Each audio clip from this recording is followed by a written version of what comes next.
Voici une rivière qui semble calme et rafraîchissante. Sa faible profondeur inviterait même à la traverser à pied.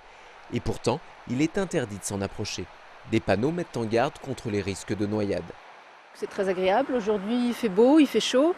On a l'impression qu'on a un écoulement ici très tranquille, sauf que 2 kilomètres en amont, on a une centrale hydroélectrique qui peut démarrer à tout moment et le niveau d'eau peut monter de manière très importante et très rapide.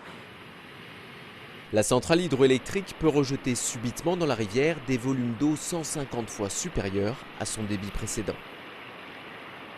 La rivière se transforme alors en torrent, le courant devient très violent et même ici, où le franchissement semblait facile, le niveau de l'eau va monter de plus de 2 mètres.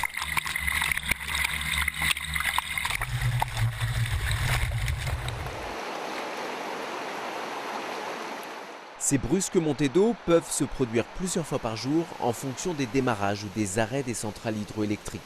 Ces ouvrages utilisent la force de l'eau pour faire tourner des alternateurs qui produisent de l'électricité. Pour faire face à la consommation d'électricité en France, on a différents moyens de production. Donc on a le nucléaire qui va produire la base. Et comme la consommation d'électricité elle varie en fonction de la journée, donc en gros il y a des pointes de consommation, et ces pointes d'énergie, elles sont produites grâce à l'hydraulique, qui peut démarrer très rapidement et délivrer très rapidement une puissance sur le réseau.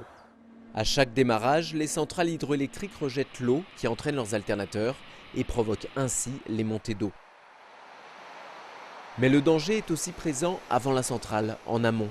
Des opérations de déversée peuvent être menées sur le réseau de barrages, de rivières et de conduites qui alimentent les turbines. À proximité des ouvrages hydroélectriques, les abords dangereux sont clairement signalés, c'est donc à chacun de respecter les consignes de sécurité.